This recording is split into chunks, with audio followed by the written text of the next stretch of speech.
میرے بھائیو، جہاں تک شعبان المعظم کے بابرکت مہینے کی عظمت کا تعلق ہے، خصوص بالخصوص اس میں رکھے گئے اور روزوں کی جو فضیلت ہے، تو اس پہ صحیح بخاری اور صحیح مسلم کی کئی احادیث گواہ ہیں، اس سے تو ہمیں کوئی انکار نہیں ہے۔ باذ اللہ استغفر اللہ، ہم کیوں سچائی سے روگردانی کریں گے؟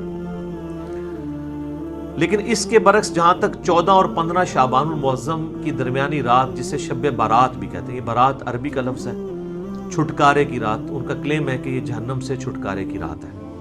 یہ لادہ بات ہے کہ جہنم سے چھٹکارے کی رات منا رہے ہوتے ہیں اور نیچے جہنم کی وہ چیز بھڑکا رہے ہوتے ہیں، پٹاخے اور انار اور پتہ نہیں کیا کچھ آگ والی چیزیں چھوڑ رہے ہوتے ہیں۔ اگرچہ اس عمل کو کوئی بھی مکتبہ فکر آن نہیں کرتا، لیکن بہرحال مسلمانوں میں کسی فرقے کے زیر اثر یہ بات آئی ہے نا، اور وہ اس فرقے والوں کو پتہ ہے، یہ وہی لوگ ہیں جو اپنی مسجدوں میں لائٹنگ کرواتے ہیں اس رات کو، اور ہم بھی اسی فرقے سے، بریلوی فرقے سے تعلق رکھتے تھے۔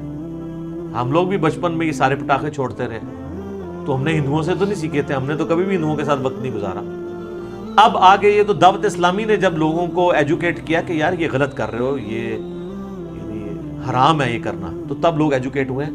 اس وقت جو کچھ ہو رہا ہے، جس طرح ہندوؤں میں وہ دیوالی کے نام کے اوپر یا ہولی کے نام پہ جو تماشے ہو رہے ہوتے ہیں نا، وہ مسلمانوں میں شب برات کی رات کو ہو رہے ہیں، یہ ہوئے مسلم سکولرز کے ہی زیر اثر ہے، کیونکہ دین کے نام کے اوپر وہ رات منائی جا رہی ہوتی ہے نا۔ اب یہ اس سے انکاری ہو جائیں یا روح گردانی کر لیں تو ان کا اپنا معاملہ ہے۔ تو اب اللہ کے فضل ہے کہ چونکہ ملک کی اکانومی ویسے ہی گر گئی ہے، اس لیے اتنا خرچہ کوئی کرتا نہیں ہے، تھوڑی لوگوں میں ایجوکیشن بھی آ گئی۔ اب کچھ سالوں سے میں نے دیکھا یہ معاملہ آلموسٹ ایبسلیٹ ہو گیا، ختم ہو جا رہا ہے اللہ کے فضل سے۔ تو یہ جو شب برات کی جتنی بھی احادیث ہیں، ان میں سے کوئی بھی حدیث ہے بھی وہ گنتی کی ہیں، 5-6 احادیث ہیں، بلکہ وہ کہنا چاہیے کہ احادیث کیا ہیں، وہ یعنی سند کے ساتھ روایتیں بیان ہوئی ہیں نبی علیہ السلام کے ریفرنس سے، کوئی بھی اصول محدثین کے اوپر صحت کے درجے پہ نہیں ہے۔ لیکن اس ساری ڈسکشن کا سب سے خطرناک پہلو یہ ہے کہ شب برات کے بارے میں، یعنی 14 اور 15 کی درمیانی رات، جسے ہم 15ویں رات کہتے ہیں شعبان کی، جو کلیم کیا جا رہا ہے نا کہ اس رات میں تقدیر کے فیصلے ہوتے ہیں، رزق لکھ دیا جاتا ہے، کس نے مرنا ہے، کس نے پیدا ہونا ہے، یہ ساری باتیں لکھ دی جاتی ہیں، یہ سارے کے سارے کلیم، حتیٰ کہ یہاں تک کلیم کیا جاتا ہے جی قرآن 2 دفعہ نازل ہوا ہے، ایک دفعہ لوح محفوظ سے جو ہے وہ پہلے آسمان پہ، اور اس کے بعد پہلے آسمان سے نیچے، وہ کہتے ہیں وہ جو پہلے والا اوپر والا حصہ نازل ہوا ہے وہ بھی اس رات میں ہوا ہے۔ یہ سارے کے سارے کلیم قرآن کی روح سے بالکل غلط ہیں۔ قرآن حکیم کو آپ پڑھیں گے تو یہ سارے کے سارے کلیمز آپ کو شب قدر کے بارے میں ملیں گے۔ قدر کا مطلب ڈیسٹنی کی رات، جو رمضان المبارک کے آخری عشرے کی تاک راتوں میں آتی ہے، اور بخاری مسلم میں کئی احادیث اس کے اوپر گواہ ہیں، وہ میں اینڈ پہ انشاءاللہ بیان بھی کر دوں گا۔ تو قرآن کی روح سے تو یہ شب برات کے بارے میں جو کچھ کلیم کیا جا رہا ہے وہ بالکل غلط ہے، قرآن سے ہی ٹکراتا ہے۔ یہی تو ہم کہتے ہیں کہ صحیح احادیث قرآن کے خلاف نہیں ہوتی ہیں، ہمیشہ جعلی روایتیں، ضعیف روایتیں یہ قرآن کے خلاف جا رہی ہوتی ہیں، تو ہم مانتے بھی نہیں ان کو، الحمدللہ۔ میرے بھائیوں، جہاں تک اہل تشیع کا تعلق ہے، 15 شعبان کی رات آپ کو پتہ وہ بھی منا رہے ہوتے ہیں، دیگیں کھڑک رہی ہوتی ہیں، ایسے پورا سال ہی دیگیں کھڑکاتے رہتے ہیں۔ شیعہ کو جو شیطان نے دیگیں کھڑکانے کے اوپر لگا دیا ہے نا، جن کو یہ سارا خلافت اور ملوکیت کا سسٹم سمجھ تھا، سنی تو بیچارے رہی اس مسئلے سے نابلد رہے نا، تو ان کو شیطان نے اس سمجھ کے باوجود وہ دیگیں کھڑکانے کے اوپر لگا دیا، پورا سال کوئی نہ کوئی ایونٹ کرتے رہتے ہیں۔ تو آپ کو 15 شعبان میں ادھر بھی دیگیں کھڑکتی نظر آئیں گی، تو آپ سمجھیں گے شاید وہ کوئی سنی شاید یہ کہہ بھی دے کہ سنی شیعہ کا اجماع ہے شب برات پہ۔ وہ شب برات نہیں مناتے، وہ اسے شعبانیہ کہتے ہیں۔ ان کے نزدیک امام محمد بن حسن عسکری علیہ السلام کی وہ رات ولادت کی رات ہے، جو امام محمد مہدی وہ کہتے ہیں نا روپوش ہو چکے ہیں، وہ کہتے ہیں وہ اس رات پیدا ہوئے تھے، تو وہ ان کا یوم ولادت منا رہے ہوتے ہیں۔ اس شب برات کو وہ بھی نہیں مانتے، وہ اس کو شعبانیہ کہہ کے منا رہے ہوتے ہیں۔ تو یہ میں نے کلیریفیکیشن ضروری سمجھی اس حوالے سے، بعض اوقات ذہن میں آ جاتا ہے نا۔ شب برات سے ریلیٹڈ میں نے مسئلہ نمبر نیو 44 بڑا ڈیٹیل ریکارڈ کروا دیا تھا 2017 کے اندر، 8 سے آلموسٹ 3 سال پہلے، نیٹی گریٹی اس تک کور کی تھی۔ اب میں وہ ساری کور کروں تو کم از کم 2 گھنٹے چاہیے، میں موٹی موٹی باتیں مقدمے کے طور پہ آپ کے سامنے رکھ دوں گا تاکہ آپ کو معاملات کلیئر ہو جائیں۔ سب سے پہلے تو شعبان المعظم کی فضیلت، اس کے اوپر ہم ڈسکشن کرتے ہیں خصوصاً روزوں کے اعتبار سے۔ تو اس حوالے سے صحیح بخاری اور صحیح مسلم کی متفق علیہ حدیث ہے، سیدہ عائشہ سلام اللہ علیہا کہتی ہیں کہ اللہ کے محبوب صلی اللہ علیہ وآلہ وسلم رمضان کے سوا کسی اور مہینے میں کثرت سے روزے نہیں رکھتے تھے سوائے شعبان کے، یعنی رمضان کا تو پورا مہینہ ہوتا تھا، اس کے علاوہ سب سے زیادہ روزے جس مہینے میں رکھتے تھے وہ کون سا مہینہ ہوتا تھا؟ شعبان کا۔ حتیٰ کہ صحیح مسلم میں ہی ایک اور حدیث ہے، یہ پہلی حدیث تو متفق علیہ تھی، متفق علیہ کا مطلب ہے دونوں میں، بخاری مسلم میں، مسلم شریف میں ایک حدیث ہے، اما عائشہ کہتی ہیں کہ نبی صلی اللہ علیہ وآلہ وسلم بعض اوقات شعبان کا پورا مہینہ ہی روزے رکھتے تھے، کانٹینیوس پورا مہینہ، یعنی اتنی آپ کو محبت تھی شعبان کے روزوں سے۔ حتیٰ کہ بخاری اور مسلم میں ایک حدیث ہے، سیدہ عائشہ کہتی ہیں رمضان کے مہینے میں میرے جو روزے پیریڈز کی وجہ سے، حیض کی وجہ سے چھوٹ جاتے تھے نا، تو مجھے پورا سال موقع نہیں ملتا تھا کہ میں روزوں کی قضا دوں سوائے شعبان کے، کیونکہ شعبان میں نبی صلی اللہ علیہ وآلہ وسلم خود روزہ رکھتے تھے تو مجھے موقع مل جاتا تھا کہ میں اپنے روزوں کی قضا کر لیتی تھی۔ اب سیدہ عائشہ نے کوڈ ورڈز میں بات کی ہے، لیکن اسی حدیث میں بخاری مسلم میں وہ جو حدیث کا راوی ہے وہ کہتا ہے کہ اما عائشہ یہ کہنا چاہ رہی ہیں کہ نبی علیہ السلام کی مشغولیت کی وجہ سے میں روزوں کی قضا نہیں دے پاتی تھی، اور اس کو سپورٹنگ وہ بخاری مسلم کی حدیث ہے، نبی صلی اللہ علیہ وآلہ وسلم نے فرمایا کہ کوئی عورت اپنے خاوند کی اجازت کے بغیر نفلی روزہ نہ رکھے، یہ اس کے لیے حلال ہی نہیں ہے۔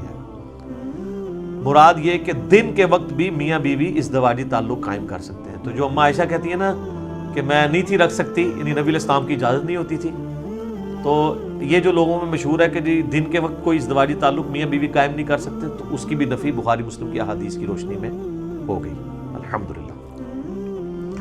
اب یہ روزے رکھنے کی وجہ کیا تھی؟ اس کو سپورٹنگ وہ حدیث ہے شعبان کے حوالے سے، سنن نسائی میں انٹرنیشنل نمبرنگ کے مطابق 2359 اور مشکات المصابیح میں فٹ نوٹ پہ لکھی ہے 1305 نمبر جو حدیث ہے مشکات میں، اس کے فٹ نوٹ پہ شیخ زبیر علی صاحب نے اس حدیث کی تصحیح کی ہے، اور اس حدیث کو شیخ البانی نے بھی صحیح کہا ہے۔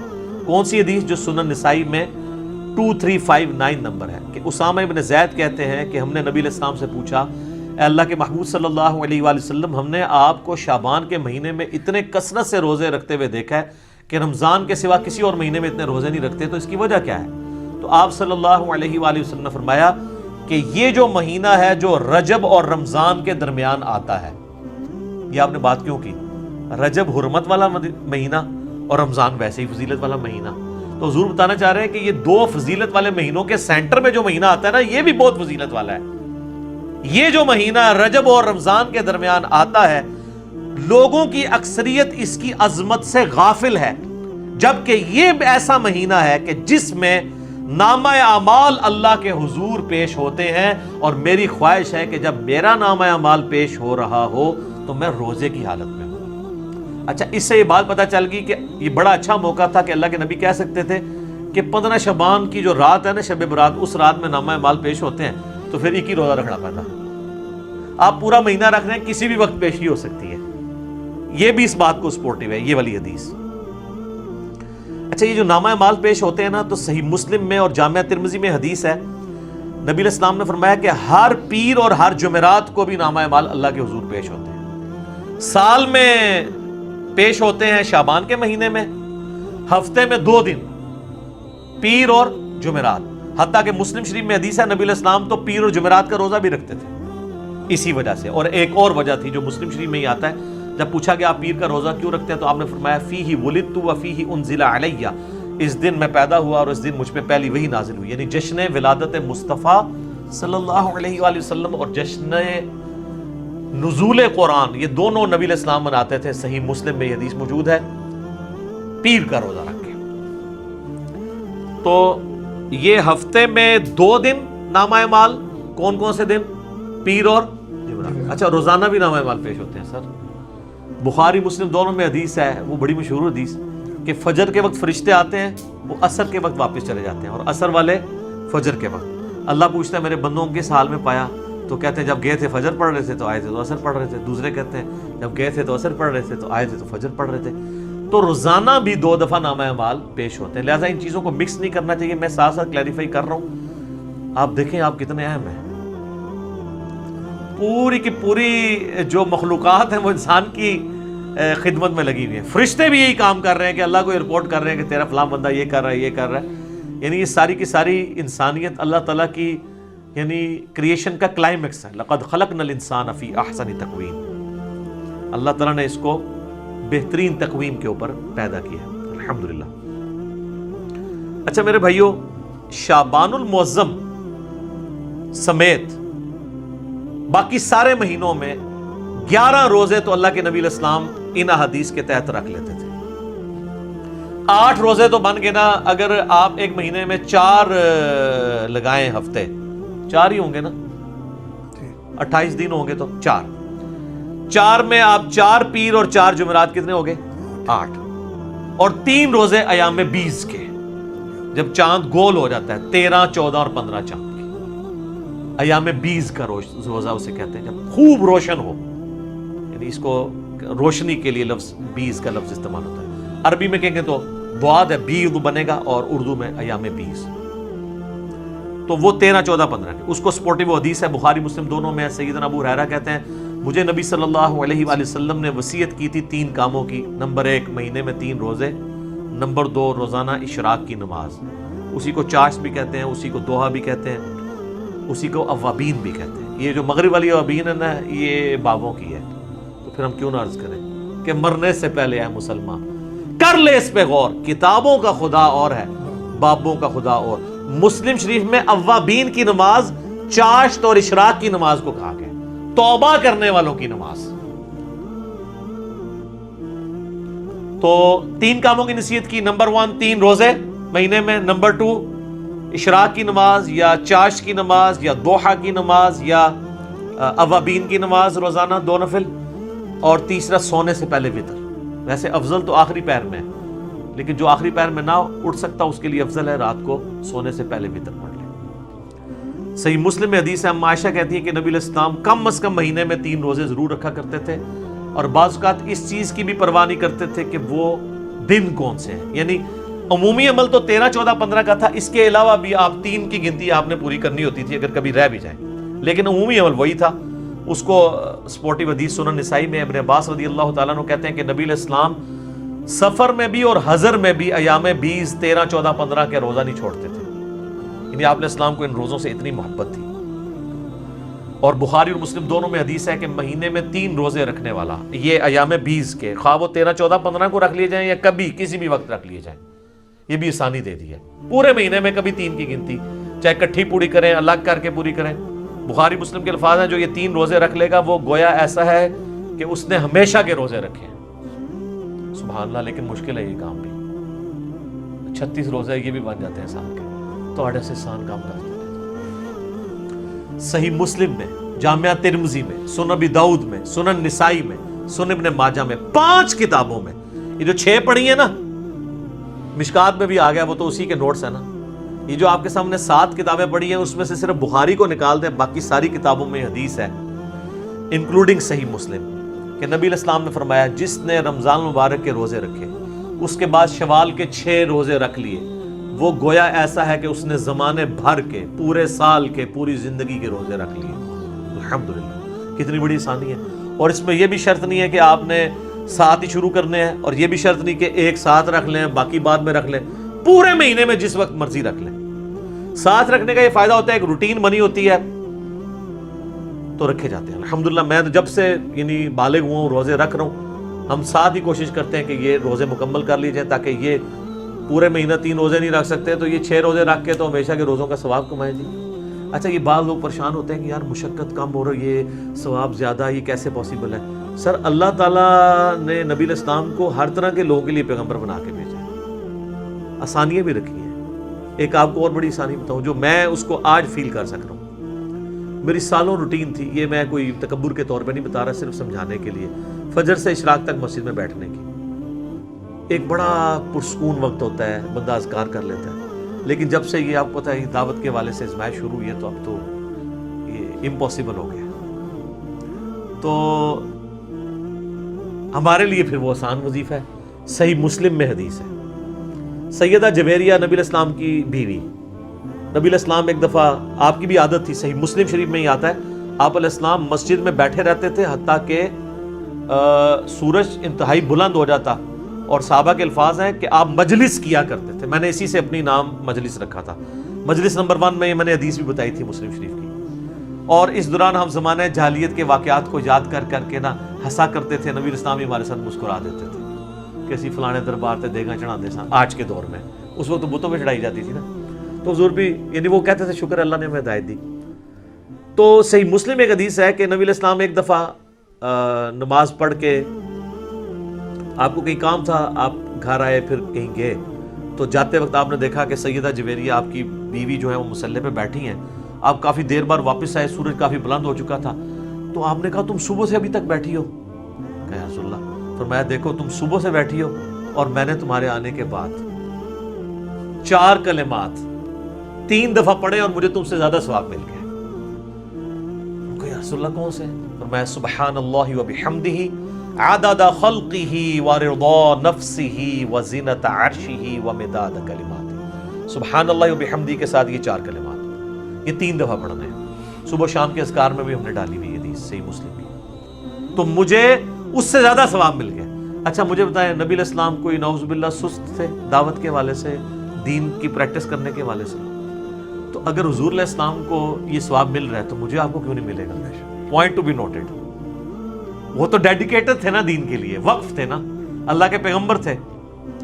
اگر یہ سب کچھ ہونے کے باوجود وہ بھی یہ سکپ کریں اور ان کو ثواب ملے, ہم تو پھر بھی اپنی دنیاوی کمزوریوں کی وجہ سے, مجبوریوں کی وجہ سے یعنی یہ اہتمام نہ کر سکیں تو ہمیں تو بدرجہ اولا مل جائے گا, تو یہ ثواب اس سے زیادہ ثواب مل جائے گا. تو یہ اللہ تعالیٰ نے آسانیاں رکھی. میں نے اس لیے بتایا کہ وہ شوال کے 6 روزے 3 روزوں کے ایکویلنٹ کس طرح بن جائیں گے, ہر مہینے کے 3 روزے, تو یہ اللہ تعالیٰ نے آسانیاں رکھی ہوئی ہیں, آپ کو ثواب مل جائے گا. صحیح مسلم شریف میں حدیث ہے نا, تم میں سے کسی کی استطاعت ہے کہ وہ 3 قرآن روزانہ پڑھ لیں ایک شب میں؟ صحابہ نے کہا یہ کون کر سکتا ہے؟ تو صوفیاء ہی کر سکتے ہیں. یعنی میں آج کے دور میں بات کر رہا ہوں, 8 قرآن تے 3 قرآن تے 61 قرآن تے وہ جو فضائل مال میں اتنی کہانی ہے. وہ میری آپ مجلس نمبر 100 دیکھ لیں, کتابوں کا خدا اور بابوں کا خدا. تو آپ نے فرمایا سورہ اخلاص پڑھ لو, 3 قرآن کے برابر ہے. تو اب 3 قرآن کے برابر آپ کو ثواب, 10 پاروں کے برابر ثواب ملتا ہے. اللہ سے اچھا گمان رکھیں. بخاری مسلم میں حدیث ہے, میں اپنے بندے کے گمان کے قریب ہوں جیسا وہ میرے بارے میں گمان کرے, تو انشاءاللہ ثواب تو ملے گا. یہ اللہ تعالیٰ نے آسانیاں بھی رکھی ہیں, اللہ تو سب کہنا ہے جی الحمدللہ. اچھا یہ ایام 20 کے روزوں سے ایٹ لیسٹ یہ تو آپ کو اندازہ ہوا کہ 15 شعبان کا روزہ تو ویسے ہی سنت بن گیا, کیونکہ 15 تو ایام 20 میں آتی ہے نا, 13 14 15. 15 شعبان کا روزہ شب برات والی روایتیں ثابت نہ بھی ہوں, الگ سے بھی بخاری مسلم کی احادیث کی روشنی میں جتنی میں نے بیان کی, ایام 20 کے روزوں میں سے تو ایک روزہ آتا ہے. لیکن یہ ایک ایسا خاص روزہ ہے, اس کی اسپیشلٹی علیحدہ سے بھی احادیث میں آئی ہے اور بخاری مسلم میں آئی ہے.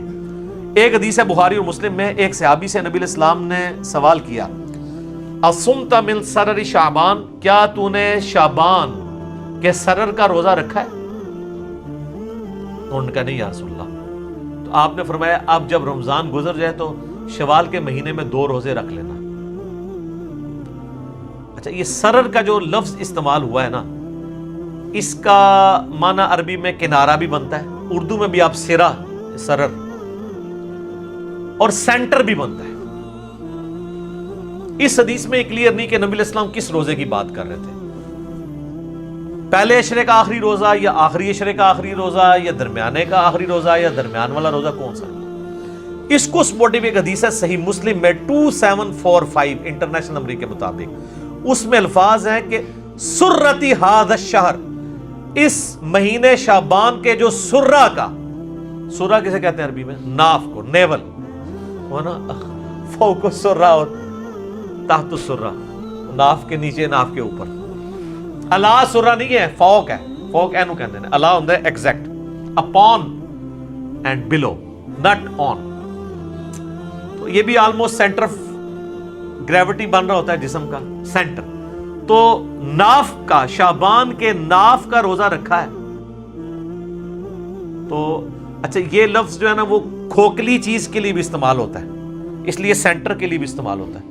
تو وہ جو کسی ایک چیز کو اندر سے ہالو کیا جائے وہ بھی سینٹر بن رہا ہوتا ہے. تو اس سے 15 شعبان کا روزہ ہی ثابت ہوتا ہے. اور اس میں میرا تفرد نہیں ہے, اہل سنت میں ایک بہت بڑا ایک مکتب فکر جو اہل حدیث سے نکلا ہے, جماعت المسلمین والے, وہ تو اس روزے کو واجب کہتے ہیں. ہم اسے واجب نہیں سمجھتے, سنت ہے. وہ کہتے ہیں وہ جو نبی اسلام نے کہا تھا اگر چھوٹ کے تو 2 رکھنا, تو ہم کہتے ہیں وہ تو خاص لوگوں کے لیے آپ نے فرما دیا, امت کے لیے عام نہیں فرمایا, امت کے لیے نہیں ان کے لیے. وہ تو نابینے کو بھی بخاری مسلم میں آتا ہے, آپ نے کہا تھا اذان کی آواز آتی ہے نماز مسجد میں ہی پڑھنی ہے. ہمارے لیے حدیثیں ہیں کہ خوف, بارش, کرونا جو بھی ہو اجازت ہے. ہمارے لیے ذرا آسانی ہے, ڈیفرنٹ ہے. تو دوسری طرف جو لوگ ہیں نا 15 شعبان کے روزے کے مخالف, وہ کہتے ہیں کہ یہ دیکھیں نا جی, یہ وہ ایام 20 کا روزہ آپ 15 کا رکھتے تھے, 15 شعبان کا نہیں رکھتے. چلو سر آپ 15 شعبان کی نیت نہ کریں, ایام 20 کی کر لیں. کہتے ہیں اس لیے اس کے ایکویلنٹ 2 رکھوائے جا رہے ہیں. تو سر 3 کے ایکویلنٹ 2 نہ رکھوائے جاتے ہیں, ایام 20 تو 3 ہے. تو آپ کہتے ہیں کہ 3 روزے رکھو شوال میں, 1 کے بدلے 2 رکھوائے پلنٹی کے طور پہ. تو 15 شعبان کے روزے کی بات. ویسے تو آپ رکھیں 13, 14, 15 تینوں, لیکن ایٹ لیسٹ 15 کا تو رکھیں. ہماری تو کوشش ہوتی ہے کہ رکھا جائے, یہ روزہ رکھا جائے, ثواب اس کی فضیلت حاصل کی جائے, نبی الاسلام کا پسندیدہ ہے. اب میرے بھائیوں ایک اور حدیث جو جامعہ ترمذی میں اور سنن ابن ماجہ میں موجود ہے کہ نبی الاسلام فرمایا کہ جب شعبان کا نصف گزر جائے تو پھر کسی کے لیے جائز نہیں کہ وہ روزہ رکھے. اس کی حکمت کیا ہے کہ رمضان کو پروٹوکول دینا ہے, فرض. اس حدیث سے بھی پتہ چلا کہ وہ جو سرے کا روزہ تھا نا, سرر شعبان, وہ آخری اشرا تو نہیں بنتا, کیونکہ 15 کے بعد تو آپ اجازت نہیں دے رہے روزہ رکھنے کی, 15 تک اجازت ہے. تو پھر سرا 15 بن گیا, کیونکہ اگلے 15 میں تو اجازت ہی نہیں ہے. البتہ ایک ایکسیپشن ہے, بخاری مسلم میں حدیث ہے, نبی الاسلام فرمایا کوئی شخص شعبان کے آخری 2 دن رمضان سے 1-2 دن پہلے روزہ نہ رکھے سوائے اس شخص کے جو پورا شعبان ہی روزے رکھ رہا ہو, اس کو اجازت ہے کہ وہ رکھ سکتا ہے. باقیوں کے لیے 15 آخری روزہ ہے, 15 کے بعد روزہ نہیں رکھ سکتے. تو یہ بھی سپورٹیو حدیث ہے سرر شعبان کو کہ وہ سینٹر میں روزہ بنتا ہے. اچھا, تو میں ریکویسٹ کروں گا اپنے بھائیوں سے کہ بخاری مسلم کی جو حدیث ہے سرر شعبان کے روزے والی, اللہ کا نام لے کے روزہ رکھ لیں. 15 شعبان کا کم از کم رکھیں, اگر 3 دن نہیں رکھ سکتے, اور اس فضیلت سے محروم نہ ہو.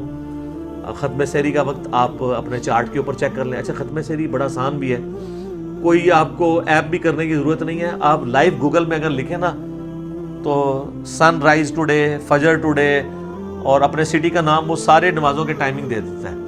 شافعی حنفی سارے دیتا ہے, وہ صرف عصر میں ہی فرق ہے نا شافعی حنفی کا, باقی تو سارے سیم ہی ہیں. تو وہ روزہ ضرور رکھا جائے. اس دفعہ امید ہے یہ آلموسٹ 4:30 کے قریب ختم سحری ہو رہی ہوگی جہلم میں, راؤنڈ اباؤٹ, اور افطار 6:30 کے بجے شام. باقی آپ دیکھ لیجئے گا, میں نے آپ کو اپروکسیمیٹلی بتا دیا. اب آ جائے میرے بھائیوں, جو شب برات کی فضیلت کے حوالے سے بات کی جاتی ہے, تو ایک جو فضیلت بیان کی جاتی ہے, میں بعد میں حدیث بیان کرتا ہوں. اس میں ایک چیز تو جنرل ہے, بخاری مسلم میں وہ روزانہ فضیلت ہے, نہ اس میں شب قدر نہ شب برات کو بھی دخل ہے. بخاری مسلم دونوں میں حدیث ہے کہ اللہ تعالیٰ آخری تہائی رات میں, یعنی اگر رات ہے نا 8 گھنٹے کی, تو آخری آپ سمجھ لیں آلموسٹ 2.5 گھنٹوں میں, 2.75 گھنٹوں میں, اور رات ہوتی ہے غروب آفتاب سے لے کے فجر کا وقت داخل ہونے تک. آخری 1/3 حصہ جب فجر کے ہونے میں رہ جاتا ہے تو اللہ تعالیٰ آسمان دنیا پہ نزول فرماتا ہے جیسا کہ اس کی شان کے لائق ہے, اور فرماتا ہے, ندا دیتا ہے کہ ہے کوئی مجھ سے بخشش کا طلبگار کہ میں اسے بخش دوں, ہے کوئی مجھ سے مانگنے والا کہ میں اسے عطا کروں. اور یہ ندا آتی رہتی ہے حتیٰ کہ فجر کا وقت داخل ہو جائے. تو یہ تو روزانہ ہو رہا ہے, اس میں نہ رمضان کی لیلۃ القدر کو کوئی دخل ہے, نہ ان کی بنائی ہوئی شب برات کو کوئی دخل ہے. یہ تو روزانہ ہی ہے شب قدر, البتہ آخری تہائی رات میں. شب قدر جو رمضان والی فضیلت ہے وہ یہ ہے کہ غروب آفتاب سے لے کے فجر تک پوری رات وہ رہتی ہے فضیلت. تو وہ تو ایک رات ہے نا, باقی تو ہر رات میں اللہ تعالیٰ آسمان دنیا پہ نزول فرماتا ہے جیسا کہ اس کی شان کے لائق ہے. اس کی کوئی تفصیل نہیں کہ جی آج جناب امریکہ میں اس وقت دن ہے تو ادھر رات ہو گئی ہے تو کتنے ہے. یہ متشابہات ہیں, یہ ہمارے فریم آف ریفرنس سے بات ہے, باہر ہیں یہ چیزیں, ان کے اوپر, ان باتوں کے اوپر ہمیں ڈسکشن سے منع کیا گیا متشابہات کے اوپر. سورہ ال عمران کی آیت نمبر 7 ہے کہ جن لوگوں کے دلوں میں ٹیڑھ پن ہوتا ہے وہ متشابہات کے پیچھے لگتے ہیں. ہمارے پاس ڈیٹا ہی نہیں ہے اس کا, اس لیے اس کو ویل لیفٹ کرنا چاہیے. تو وہ حدیث بڑی مشہور حدیث ہے, جامعہ ترمذی میں 739 انٹرنیشنل نمبر کے مطابق, سنن ابن ماجہ میں 1389 اور مشکات میں بھی موجود ہے 1299. اور اس حدیث کے ساتھ مزے کی بات ہے, امام ترمذی نے اس کے اوپر جرا کر کے ساتھ لکھا ہے یہ روایت منقطع ہے, نہ تابعی کی ملاقات تبع تابعی سے ثابت ہے, نہ تابعی کی ملاقات صحابی سے ثابت ہے, دو انقطاع ہیں. حتیٰ کہ امام ترمذی نے اس حدیث کے ساتھ لکھا ہے کہ میں نے اپنے استاد امام بخاری سے یہ پوچھا تو امام بخاری بھی اس حدیث کو ضعیف بتاتے تھے, امام بخاری بھی ترمذی بھی. اور ڈاکٹر طاہر القادری صاحب اپنے شب برات کے لیکچر میں یہ حدیث ترمذی سے کھول کے پڑھ رہے, کہتے ہیں ترمذی پڑھ رہا ہوں صحاح ستہ میں سے, اور وہ حدیث پڑھنے کے بعد نا اینڈ پہ ٹھٹک گئے, کیونکہ اس کے بعد لکھا ہوا تھا, ان کو تو پتا تھا نا کہ امام ترمذی کہہ رہے کہ نہ میرے نزدیک یہ روایت ٹھیک ہے نہ امام بخاری کے نزدیک. تو ڈاکٹر صاحب ہم تو آپ کے دلائل بھی سامنے رکھتے ہیں, آپ ذرا جرت کرتے ہیں نا اور لکھتے کہ امام ترمذی نے اور بخاری نے کہانی کرائی ہے, میں وڈا کوئی اسکالر ہوں محدث ہوں. ویسے تو آپ البانی کے اوپر بھی جرا کرتے ہیں کہ البانی کو کیا اختیار ہے کہ جن حدیثوں کو امام بخاری یا امام ترمذی لے کے ہیں تو یہ ضعیف کہہ دے یا صحیح کہہ دے. تو آپ نے بھی تو یہی کام ڈالا ہے امت کے ساتھ, آپ نے وہ کیوں نہیں آگے پڑھے. حتیٰ کہ مشکات نے 1299 پہ انہوں نے بھی جب لی نا, انہوں نے امام ترمذی اور امام بخاری کے کمنٹ ساتھ نقل کیے ہیں, یہ شب برات والی حدیث کے ساتھ ترمذی کے ریفرنس سے لی. 739 ترمذی, سنن ابن ماجہ 1389, مشکات 1299. وہ بڑی مشہور حدیث کے سیدہ عائشہ کہتی ہیں, یہ روایت مطلب کمزور ہے, میں بیان کر رہا ہوں. ایک رات نبی علیہ السلام کو میں نے بستر پہ غائب پایا تو میں اٹھی, میں نے یہ گمان کیا کہ اللہ کے نبی علیہ السلام کسی اور بیوی کے پاس نہ چلے گئے ہوں. تو میں نے دیکھا آپ بقیع غرقد میں گئے ہیں, اور وہاں پہ نبی علیہ السلام کو میں نے جب پایا تو آپ نے فرمایا عائشہ تم نے کیا سمجھا کہ اللہ اور اس کا رسول تم سے خیانت کریں گے, یعنی میں کسی اور بیوی کے پاس چلا جاؤں گا. آپ صلی اللہ علیہ وآلہ وسلم نے فرمایا عائشہ یہ آج شعبان کی 15ویں رات ہے, اس رات اللہ تعالیٰ آسمان دنیا پہ تجلی فرماتا ہے اور بنی کلب کی بکریوں کے بالوں کے برابر لوگوں کی مغفرت کر دیتا ہے. تو یہ وہ حدیث ہے.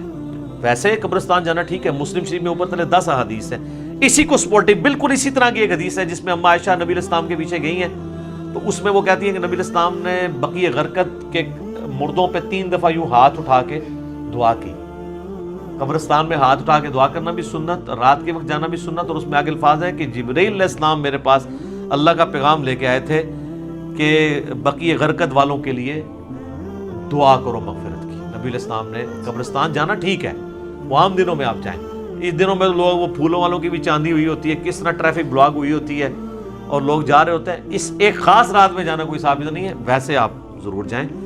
اچھا تو یہ حدیث کمزور, اس کے علاوہ تو بہت کمزور ہے, یہی سب سے مضبوط ہے جو پیش کرتے ہیں. ایک سنن ابن ماجہ میں 1390 ہے اور مشکات میں 1306 ہے, جسے البانی نے ضعیف جمع ضعیف لگا کے حسن درجے تک پہنچایا ہے کہ جی اس رات اللہ تعالیٰ سب کی مغفرت کر دیتا ہے سوائے شرک والے کے اور مسلمانوں کا کینہ دل میں رکھنے والے کے. تو البانی نے حسن کہہ دیا, تو وہ بریلوی کہتے ہیں جی البانی صاحب نے حسن کہا ہے. البانی صاحب نے ضعیف جمع ضعیف حسن کہا ہے, حالانکہ انتہائی ضعیف روایت ہے. اس میں 2 سکم ہے. نمبر 1 2 راوی ہیں, دونوں ان نون ہیں, مجہول, زبیر بھی اور عبد الرحمن بھی. دوسرا سکم ہے کہ 2 راوی ابن لہیہ اور ولید دونوں مدلس ہیں اور ان سے روایت کر رہے ہیں, اور مسلم کے مقدمے میں لکھا ہے کہ مدلس کی ان والی روایت سما کی تصحیح کے بغیر ضعیف ہوگی. تو یہ شیخ زبیر صاحب نے اس لیے مشکات کی 1306 کے نیچے لکھا ہے کہ ظلمات میں ڈوبی ہوئی روایت ہے یہ, یعنی یہ ضعیف نہیں ہے, پکی ضعیف ہے. اب البانی صاحب نے اس کو حسن کہہ دیا تو وہ لوگ بیان کر رہے ہوتے ہیں, اور اہل حدیث یہ 2 نمبری کرتے ہیں کہ بریلویوں پہ گرج رہے ہوتے ہیں. میں نے ایک دفعہ 4-5 سال پرانی بات ہے, شاید اس سے بھی زیادہ, ایک اہل حدیث شب برات پہ گرج رہا ہے, بریلویوں نے نکال لی ہے نا, میں نے اس کو ایک پرچی لکھ کے بھیجی کہ آپ کے البانی صاحب نے بھی حسن کہا ہوا ہے, تھوڑا ان کے بارے میں بھی فرما دیں. تو کوئی اس نے پڑھ کے سائڈ پہ رکھ دی. بعد میں نے اس کو کہا, وہ کہتا ہے کیوں مروانے لگے ہیں مجھے. اسی لیے تو ہم کہتے ہیں کہ مرنے سے پہلے اے مسلمان کر لے اس پہ غور, کتابوں کا خدا اور ہے, بابوں کا خدا اور.